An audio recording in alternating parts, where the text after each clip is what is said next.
भरोसा सही जांच का शिफा कंप्यूटराइज्ड पैथोलॉजी लेबोरेटरी मालेगांव अनुभवी MD pathologist doctor Anuja Patil madam की निगरानी में सटीक और तेज रिपोर्ट। लेडी स्टाफ उपलब्ध है। व्हाट्सएप और ईमेल के माध्यम से रिपोर्ट भेजने की सुविधा और सबसे खास घर से सैंपल कलेक्शन की सर्विस बिल्कुल मुफ्त। हमारी main lab Mirza Ghalib road Malegaon पर स्थित है। साथ ही पूरे शहर में ब्लड कलेक्शन सेंटर्स भी जारी हैं। लैब सुबह 8 बजे से रात 11 बजे।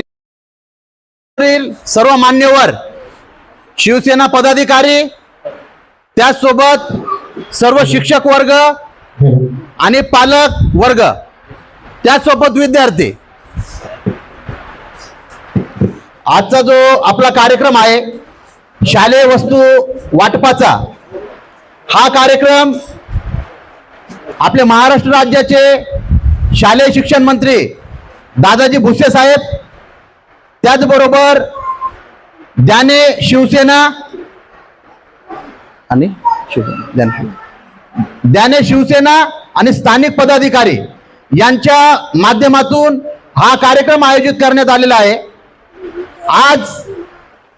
आजपर्यंत आम्ही ज्या ठिकाणी शालेय वस्तू वाटपासाठी गेलेलो आहोत त्या ठिकाणी इतका छान प्रतिसाद म्हणजे लक्षात आले नाही। विद्यार्थी तर होतेच, पण आज इथं जे पालक दिसत आहे विद्यार्थ्यांसोबत, विद्यार्थी ज्या प्रमाणात जितके उपस्थित आहे तितकेच पालक सुद्धा उपस्थित आहे।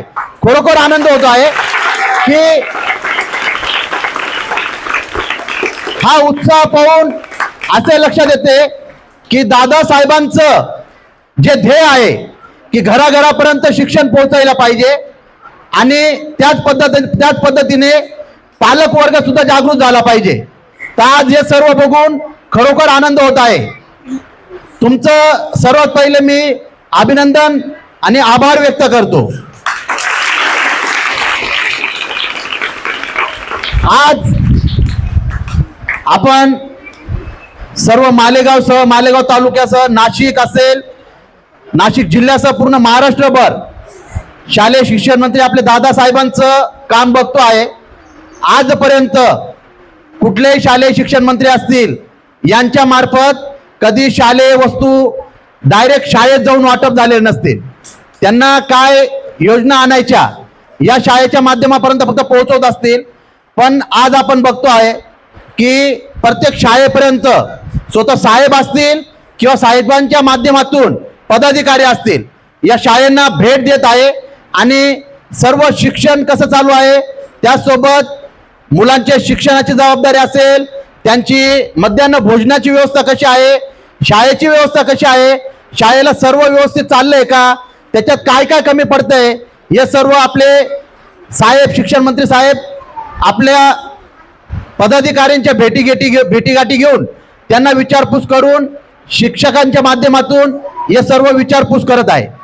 त्यासोबत मी विद्यार्थ्यांना सांगू इच्छितो, आज हे जे तुमचं शालेय वस्तू वाटप आहे, आज हे वस्तू वाटप फक्त तुमच्या करिअरच्या नियोजनातून, म्हणजे जेणेकरून जे शालेय वस्तू आहे या तुम्हाला देण्याचं कारण एक आहे की तुमच्या शिक्षणात तुम्हाला गोडी कशी निर्माण होईल याचं सर्वात प्रथम याचं माध्यम आहे।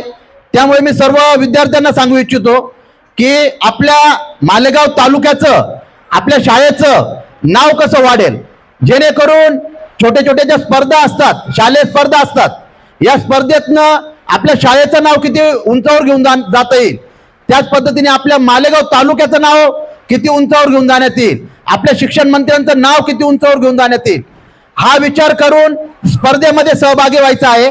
स्पर्धेमध्ये सहभागी झाल्यानंतर तुम्ही जिल्हास्तरीय असेल, राज्यस्तरीय असेल, नॅशनल लेवल असेल, या स्पर्धेमध्ये सहभाग घेऊन आपल्या शाळेचं नाव उंचावर घेऊन जायचं आहे। त्यासोबत शाळा शिकत असताना आपलं ध्येय निश्चित ठेवा। आज आपण मराठी मीडियम माध्यमातून बरेचसे अधिकारी आपण घडलेले बघितले आहे।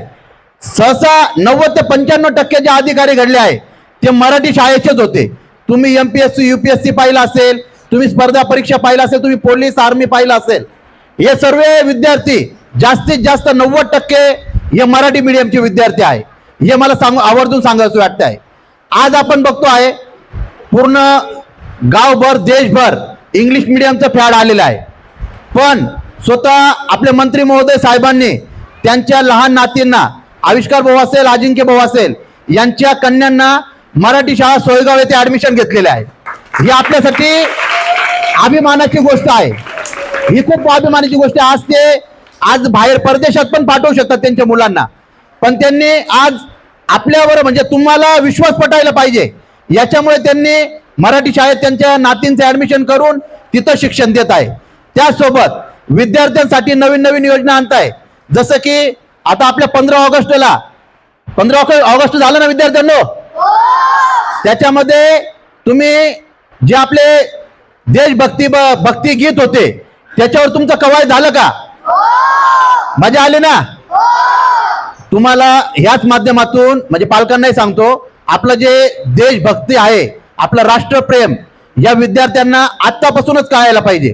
म्हणजे जसं की आपल्याला 10वी 12वी नंतर राष्ट्रप्रेम कळालं, या विद्यार्थ्यांना पहिलीपासूनच आपल्याला राष्ट्रप्रेम साहेबांनी दाखवायचं आहे. त्या पद्धतीने त्यांनी या सर्व उपाययोजना, नवीन नवीन योजना आपल्याला काढून दिलेल्या आहेत. त्यासोबत त्यांनी डिजिटल शाळा आपल्यापर्यंत कदाचित पोहोचतील पण किंवा पोहोचले पण असतील. मालेगाव तालुक्यासह नाशिक जिल्ह्यात बऱ्याचशा डिजिटल शाळा झालेल्या आहेत, आता होता पण आहे. काहींचे आता कामं सुरू पण झालेले डिजिटल शाळेचे. आता तुम्हाला सांगतो, शिक्षक वर्ग असतील, आपल्या शाळेला काय कुठली कमतरता आहे हे आपले जे स्थानिक पदाधिकारी आहे, स्थानिक पदाधिकारींमार्फत तुम्ही तुमच्या जे आपल्या शाळेला लागत असेल ते आपल्या स्थानिक पदाधिकाऱ्यांना सांगायचं आहे, जेणेकरून ते साहेबांपर्यंत त्या गोष्टी पोहोचवतील. त्याच पद्धतीने आता आपण तर काम चांगलंच करताय, शिकवण्याचं काम आपण करताय. आता जी पटसंख्या होती ते बऱ्याच प्रमाणात कमी झालेली होती, आपल्याला दारोदारी फिरावं लागत होतं. याच्यानंतर मी आमच्या शिवसेना युवा सेना मंत्री महोदय यांच्या माध्यमातून मी सांगू इच्छितो, तुम्हाला याच्या पुढे ती गरज पडणार नाही. कारण ज्या आता साहेब ज्या पद्धतीने शाळा ज्या डिजिटल करत आहे, ज्या मराठी शाळांकडे लक्ष देत आहे, त्याच्यामुळे तुम्हाला काही दारोदार जाण्याची गरज नाही. कारण की हा पालक वर्ग जो इथं इतक्या जास्त प्रमाणात उपस्थित आहे, हेच तुम्हाला म्हणजे यांच्या माध्यमातूनच तुम्हाला कळून जातंय की आपल्या मराठी शाळांवर या पालक वर्गांचा किती प्रेम वाढलेलं आहे. ही संख्या दाखवते पालकांची. विद्यार्थ्यांनो, तुम्हालाही काही कुठल्या गोष्टींची अडचण असेल तर आपल्या पालकांना सांगा. पालक त्यांच्या माध्यमातून पदाधिकारींना सांगतील आणि ते साहेबांपर्यंत पोहोचेल. साहेब या दाणे गावात विशेष प्रेम आहे साहेबांचं. नेहमी महिन्यातून 2 महिन्यातून या दाणे गावात येत असतात आणि त्यांच्यापर्यंत सर्व हे पदाधिकारी पोहोचवत असतात. त्याच्यामुळे तुमच्या शाळेला काय कुठल्या कमी आहेत ते पण या पदाधिकाऱ्यांना सांगा. ते पण त्या पद्धतीने साहेबांना सांगून आपल्या ज्या उपाययोजना आहे त्या चांगल्या पद्धतीने तुम्हाला अजून भेटतील, ही मी आमच्या शिवसेना युवा सेना मार्फत ग्वाही देतो. धन्यवाद. तरी पण माझ्याने राहिले गेले नाही की आपण मी 2 शब्द बोलावं. कारण की ज्यावेळेस विद्यार्थ्यांकडे बघितलं, माझ्या शाळेची आठवण मला झाली. शाळेची आठवण होत असताना माझ्या डोक्यात तुम्हाला आपला जो हा भाग आहे, ध्याने भाग, हा इंडस्ट्रीयल भाग आहे. आपले आई वडील फार कष्ट करतात व आपल्याला शाळेत पाठवतात. शिक्षणासाठी जे काही गोष्टी लागत असतील ते सहज आपल्याला उपलब्ध करून देत असतात. सहज ज्या गोष्टी काही देत असतील, पण आपण त्या गोष्टीची काहीतरी जाणून ठेवायची. आपल्याला 5 तास ते शाळेत पाठवतात. ते 5 तास शाळेमध्ये आपल्याला अभ्यास कसा करून घेता येईल त्याकडे आपल्याला लक्ष द्यायचं आहे. बाकीच्या मी जो म्हणतो, आमच्या वेळेस असे शिक्षण मंत्री दादासाहेब भुसेसारखे राहिले असते तर आम्ही पण एक मंचावर राहिलो असतो, एक चांगल्या पोजवर राहिलो असतो. आज मी त्यांच्या आशीर्वादाने आम्ही चांगल्या जागेवर आहेत. तुम्हाला आज साहेबांकडनं दप्तरं मिळत आहेत. आमचे त्यावेळेस दप्तर बाजाराची थैली राहायची, बाजाराला पण तीच, शाळेत जाण्यासाठी पण तीच, आणि गावाला जायला निघालं तर तीच. खूप त्यावेळेस वाईट संघर्ष परिस्थिती होती, पण तुमच्या कार्यकाळात खूप चांगली योजना शासनाने काढलेली आहे. भुसे साहेबांनी ज्यावेळेसपासून शिक्षण मंत्री झाले की आपले प्राथमिक शाळेची मुलं कसे पुढे जातील, कसे वाढतील, कसे शिक्षण घेतील याकडे ते जास्तीत जास्त लक्ष देत आहेत. माझ्या मित्रांना, विद्यार्थी मित्रांना एवढंच सांगणं आहे की आपली संगत सोबत ही चांगलीच ठेवा. ज्या मुलाला जास्त प्रमाणात वाचन लिखाण येत असेल त्याच्याशी संगत जोडा व आपल्याला बी त्यापेक्षाही जास्त सुंदर अक्षर व वाचन कसं करता येईल या गोष्टींकडे लक्ष द्यायचे. आपल्या आईवडिलांच्या कष्टाचं फळ आपण द्यायचे. हे लहानपण, ही शाळा पुन्हा पुन्हा आपल्याला येत नाही. हे आपल्याला जे बालपण मिळालेले, जी शाळा मिळालेली, जे शिक्षण मिळते त्याचा पूर्णपणे आपल्याला फायदा घ्यायचा आहे. बऱ्याचशा गोष्टी बोलायच्या होत्या पण मी थांबतो, कारण की पुढील बरेच कार्यक्रम राहिलेले आणि विद्यार्थी बऱ्याच वेळापासून बसलेले. तसं मी माझं भाषण संपवतो. जय हिंद, जय महाराष्ट्र.